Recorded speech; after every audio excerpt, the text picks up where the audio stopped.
में उठाई ले गे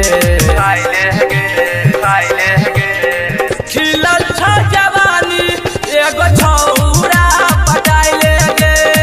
खिलल छ जवानी एगो छौरा पटाई ले गे छौरा कैसे न प्यार एक बार के मौका मिल तो न फिर बार बार के छौरा कैसे न प्यार एक बार के मौका मिल तो न फिर बार बार के सोना चांदी से महंगा छौगे तोहर जवानी बन जो नहीं गे है बुचिया केकरो दिलवा के रानी केकरो दिलवा के रानी सोना चांदी से महंगा छौगे तोहर जवानी बन जो नहीं गे है बुचिया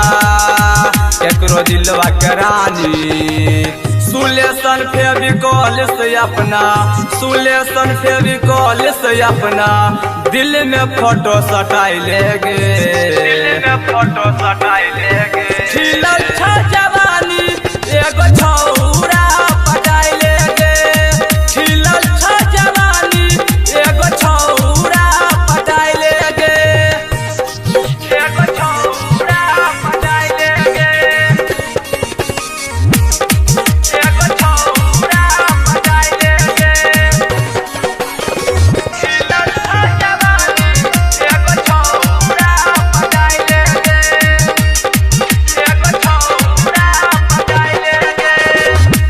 हो जा छो दीवाना कर दै छी तो माना यही से राइटर मिथुन प्यारे लिख दल को है के गाना लिख दल को है के गाना देख के हो जा छो दीवाना कर दै छी तो माना यही से राइटर मिथुन प्यारे लिख दल को है के गाना गायक पंडब कहै छौ गायक पंडब कहै छौ दिल से दिल सटाई लेगे दिल से दिल सटाई लेगे खिलल